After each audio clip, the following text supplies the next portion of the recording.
So I've been traveling with my dogs for about a year, and for the most part, it hasn't been that difficult. They're just like, I would say, extra heavy luggage that talks. There was one time where we did get rejected at the airport, and so that's what I'm gonna talk to you about today. So I was in Copenhagen. We were flying Lufthansa. Don't fly Lufthansa ever. And we had an hour flight from Copenhagen to Frankfurt, Germany, right? My dogs, while we've been in Europe, they've flown, we've done it all. We've done in cabin with me where they're in a carrier. We've done cargo, which is not a big deal, as I thought it was. I've even had a dog lost for 24 hours. Separate story, we'll get to that. So we're at the airport. It's probably like 4 or 5 a.m. and we have like early morning flight. You get there, the dogs are in their crate. I have all my paperwork. I'm somebody who, I don't know, at this point, I've gotten on so many planes. I've traveled to maybe 8 or 9 countries, and I still get anxious when I go to the airport. I don't have flight anxiety, but I just get nervous being in an airport. I don't know what that is. Like, I'm always worried that, that I'm gonna get rejected, that the dogs are gonna get rejected. They're gonna say you can't fly, that my flight's gonna get canceled. I'm always worried about like technical stuff. I'm not worried about stuff that normal people are worried about. Like, I have a friend who's worried that the plane will crash. I'm not worried about that. I can't do anything about that. But what I don't want someone to tell me that my dogs can't come on a plane. And when that happened, it was kind of worst fear actualized. And it turned out not to be that bad, right? So we get there and the dogs are in their crate. There's a guy who comes out, he looks at the crate, he's saying something in German to the attendant that's behind the counter. They don't tell me anything. They keep looking at the crate, so is there something wrong? Like, I can take their... So I have these wheels that I attach to the bottoms of the crate, which is not allowed, but I take them off. They're detachable. I take them off when it's time for them to actually board the plane, because the thing is, nobody's gonna help me carry these dogs in this crate with my luggage and all this other stuff going through the airport, right? So it's easier for me if I have my luggage and I have the dogs in the crate with the wheels on it and I just pull through. So I'm telling them, like, I can take their bedding out. You can see what they look like. I can take the dogs out. And because my dogs are small, my dog's combined weight is under 14 kilograms, something like that, which is, one dog is like 11 pounds. The other dog is like 8 or 9 pounds. So they're small dogs. No, not 8 or 9 pounds. I'm sorry. He's like 15 pounds. So they're really small dogs. I think they're under 50 basically. So they're saying something in German, and I'm kind of like, okay, I don't know what anybody's saying, but nobody's saying anything to me. So whatever. The lady tells me, oh, it's gonna be X amount of money. I'm like, all right, I pay for it. But then you have to bring them to there's a separate section where they have to actually be loaded onto the plane. And so I bring them over there, and the guy is just shaking his head. He's just shaking his head. Now he's behind this partition. He doesn't come out to look at the crate or anything. He's just shaking his head. And he is telling me no. And I'm like, you haven't looked at the crate at all. He's like, 2 dogs? No. So he looked at, I guess, the outside of the crate, and he assumed like there's 2 dogs in there, that it's not possible. I disagree. I've flown before in the same crate with them. It hasn't been any problem. Now, I'm not unreasonable. It's early in the morning. I'm irritated, but I'm not trying to cause a scene, because I understand, like, they're unkind to people, like, they're gonna be unkind to you back, right? So the guy's just like in there, he's like shaking his head, and I'm telling him, like, come and look at come look. You haven't seen come look. He's like, no, I don't need to come look. No. So I'm irritated, obviously. So I put the dogs back on the little trolley thing. So when I take the wheels off, I get a trolley, and then I can push it to the next place. So I go back to the counter, I wait in line again, and they have another dog who is boarding the plane, and they're checking in. So my dogs, at this point, we've been in the airport like an hour and a half, throughout this whole ordeal. So we're waiting in line again because they took my luggage, and they also, I want to figure out how to get a refund if I can't board the plane. I want to talk to somebody. I don't know what to do at this point. And so I'm waiting in the line. My dogs see the other dogs, and they start barking. and they're barking and the other dog is barking. It's like chaos. So I turn my dogs away so they're not facing this other dog. But then when I get to the counter, the guy, the Lufthansa staff member, I don't know if he's a flight attendant, I don't know who these people are. He's up there and he's like, if your dogs don't calm down, they can't board. And I was like, they can't board anyway. They can't board anyway. Because we were rejected. I told him, like, we were rejected at the other counter. I need to get another crate. And while he's talking to me, he starts talking to somebody else in German. I'm like, I have a refund. What do I do to get another ticket? Where's my luggage? So originally they told me that they were holding my luggage until I checked my dogs in. So they tell me you need to wait to go to security so someone can go and get your luggage. I'm like, I thought you guys said you were holding my luggage to the side while I checked my dogs in. And they were like, no, but somebody can pull your luggage and put it away, but we need to board the flight. And I was like, that doesn't make any sense to me. I was told that you guys were holding my luggage. So he tells me that I can only go to security to get my luggage. And security doesn't open until 9 o'clock. So at that point, it was maybe 5 a.m., sometime after 5 a.m., almost 6. And I was like, you're telling me I have to wait 4 hours to get my luggage when you guys told me that you were holding it, you had set it aside?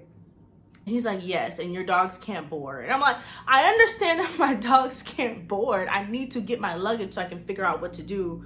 And then I'm like, well, I need to get a refund for the money I paid for the dogs, and I paid for extra baggage when I bought my ticket, and my ticket, like, there's things I need to do. I need to talk to somebody. And he was not helping me. He didn't tell me, I could talk to. He said, you can get your luggage at 9 o'clock.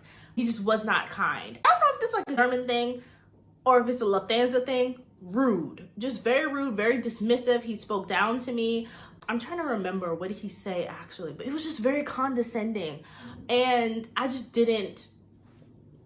don't like people being mean to me because I don't give off that kind of energy. Especially when it's like, it's early in the morning. I get it. It's early in the morning.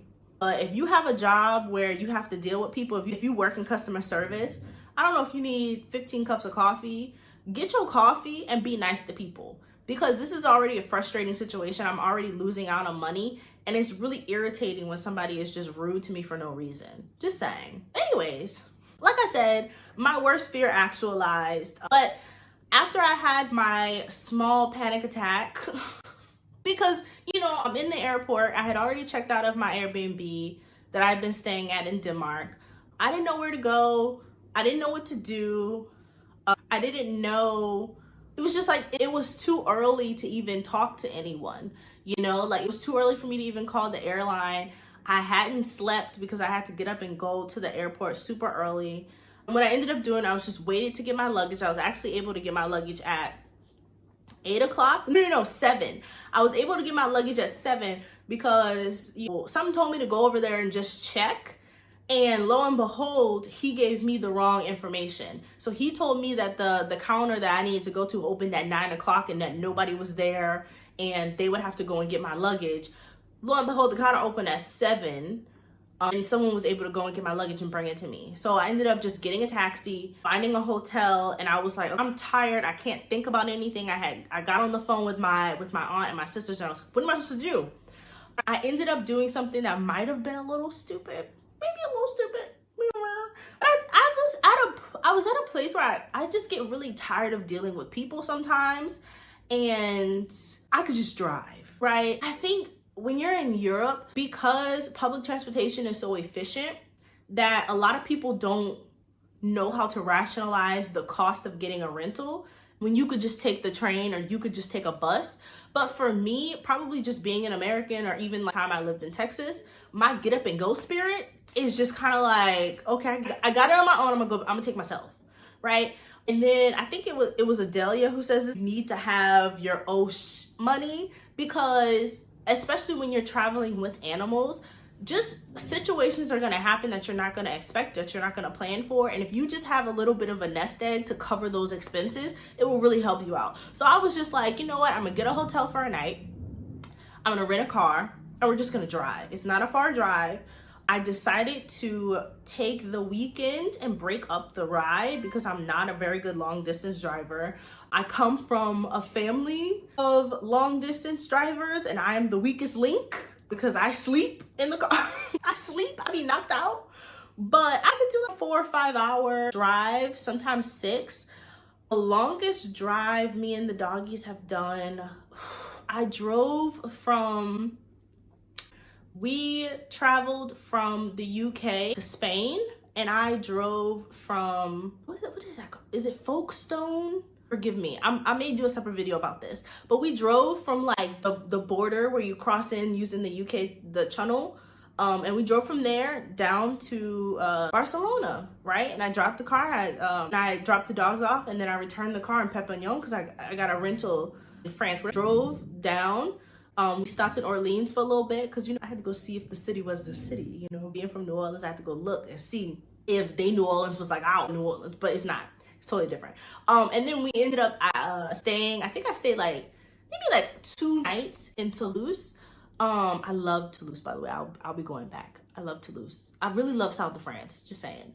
And then I drove down into Spain, into Barcelona, dropped my dogs off, got them settled, and then I drove back up into Perpignan. I think it was like a 2-hour drive, and then took the bus back.